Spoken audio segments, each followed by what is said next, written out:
rapid development of supercomputers. Nobody is interested in models and approximations. But we need models. We need truncation, for instance, in order to understand what happens in nuclear many-body system intuitively. Computer knows everything that the human beings cannot understand. But if you have models, we can understand very well what's going on. And also, even supercomputers cannot solve exactly huge matrices. So I wish to insist to say that models and the truncations and that the new method of diagonalizations are necessary to study. The one thing I recovered all the things.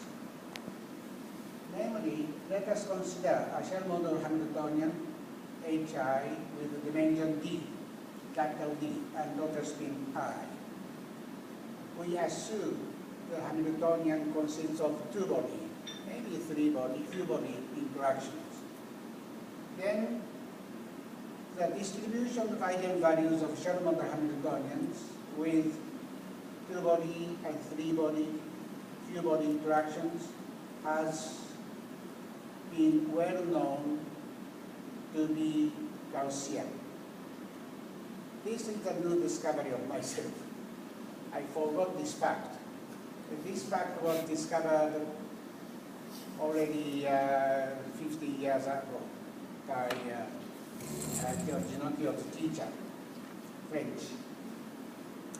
Then I looked at this is an example, beautiful Gaussian distribution. Then one student of mine, Mr. Shen, he sorted diagonal elements from lowest state to highest. Okay? Then an interesting thing happened. As I said, eigenvalues distribute at the Gaussian shape. At the same time, diagonal elements also distributes like Gaussian. Okay? I didn't know this fact, and somebody might know this.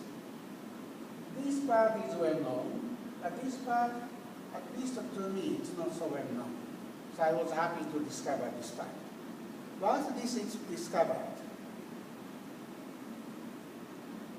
this can be easily converted to eigenvalues. Namely, once you know diagonal elements, then immediately you can solve. You can find eigenvalues without diagonalizing. Namely, assuming linear correlation, before that, I tell you, abscissa, I plotted diagonal elements. This axis, I plotted eigenvalue. Combination between eigenvalues and diagonal elements are just straight line. Okay? And average value must be the same. So, it's very easy to find out equation for this line using average value of trace of Hamiltonian and also the square of diagonal elements, average of square of diagonal elements.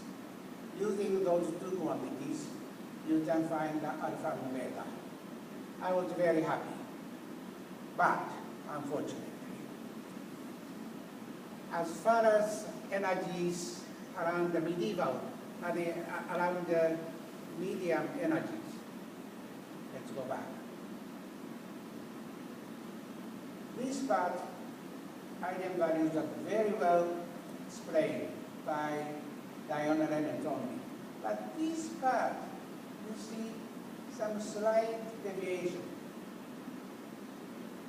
That part is most important for us, unfortunately. So, if I plotted this value, I was disappointed. Right?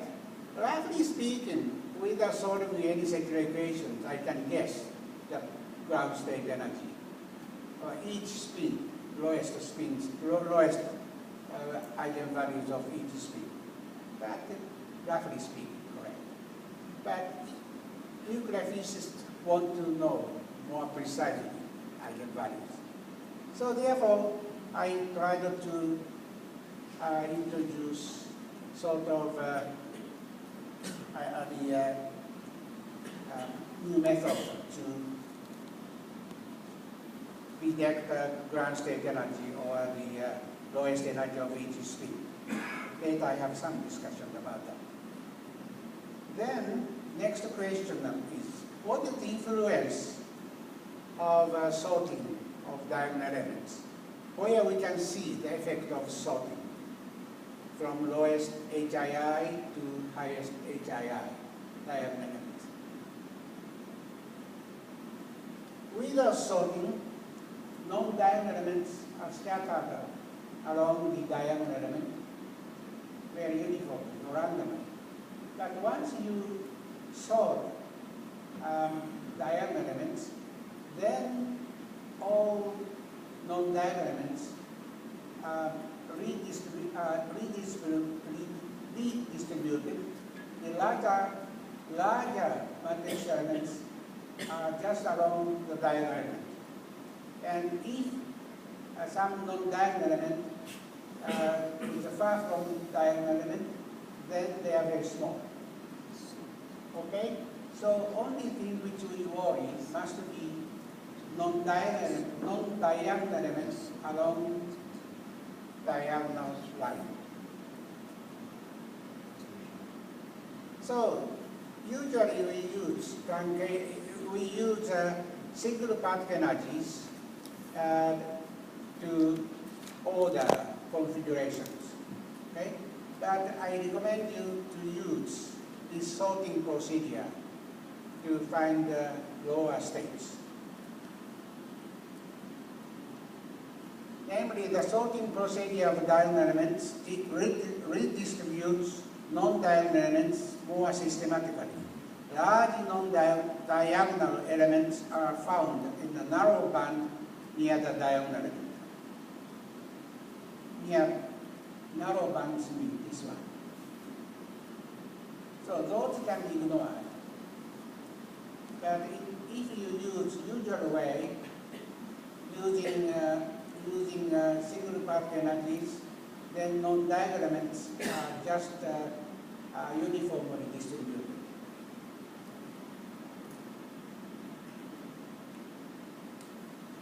The sorting procedures of diagonal elements, as I said, redistributed non-diagonal elements more systematically. Large non-diagonal elements are found in the narrow band near the diagonal element. So now we compare two truncation schemes. One is usual one is the conventional truncation based on the single particle occupation. The other is the new truncation method based on the sorting the diagonal matrix elements. Question: are they more or less close to each other or not? In the following, capital D means the total dimension of the original Hamiltonian, and small d is the dimension of the truncated Hamiltonian. I calculated overlaps between exact wave function and those obtained by truncation.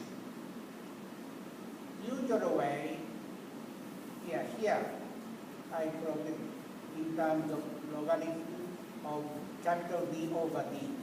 So here we have an exact value, namely 1.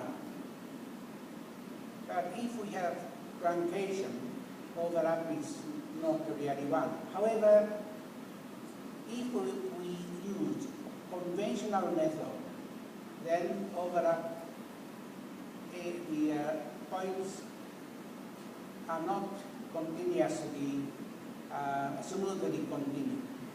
If you use new method of truncation, then overlap is quite smoothly connected.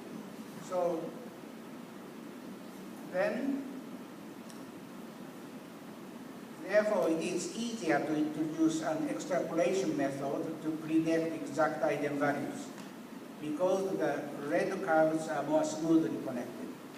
And the red curves, in this case, I have shown overlaps, but energy, eigenenergy also show the same behavior. So, like, for instance, quadratic expression or something like that, we can predict this exact value from this part using extrapolation method. However, today I don't talk about our extrapolation method because I don't have enough time. Now, as I observed above, we had better truncate our base by sorting the diagonal matrix elements from the smaller to the larger. The dimension of the original Hamiltonian H is denoted by capital D, and also the submatrix, namely our truncated space, the dimension should be written in terms of small d.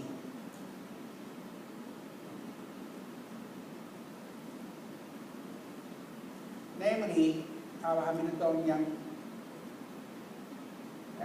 is divided into small h part and capital G2 part, and also here we have a non-diagonal element part, G1 and G1. Now, here I wish to diagonalize the small h part. So we have a d number of eigenvalues from E1 to ED. Now our Hamiltonian can be decomposed into H0 part and H1 part. This part is our model space, truncated space. This part have epsilon 1 to epsilon d after solving simplification of small h Hamiltonian.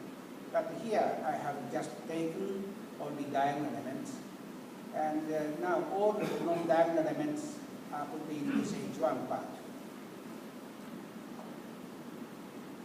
Now, suppose we have psi omega. This is an exact eigenvalue, eigenstate of total Hamiltonian H. Suppose we know this, then H psi omega must be lambda omega psi omega. Lambda omega is eigenvalue. Now multiply, put a vector cap gamma on the top of this H. Then first part we have epsilon gamma, because this gamma is eigenstate of small h state. Now here, effect of non-diagonal element part. So rewriting it, we have this equation. Similarly, outside of model space, truncated space, we have many states. We have a similar equation for d plus I.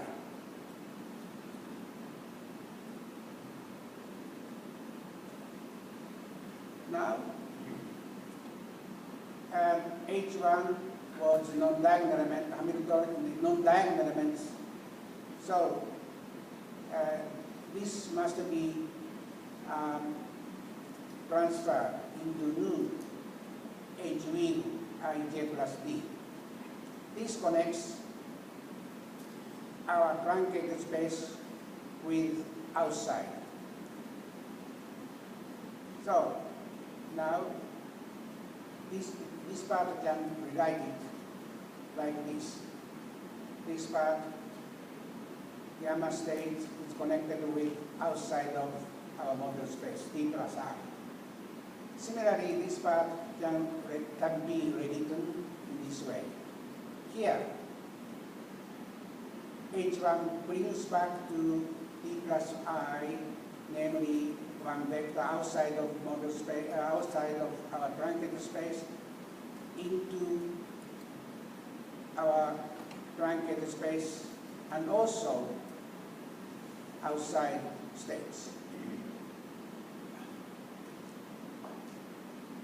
Now, this is interesting. I can write equation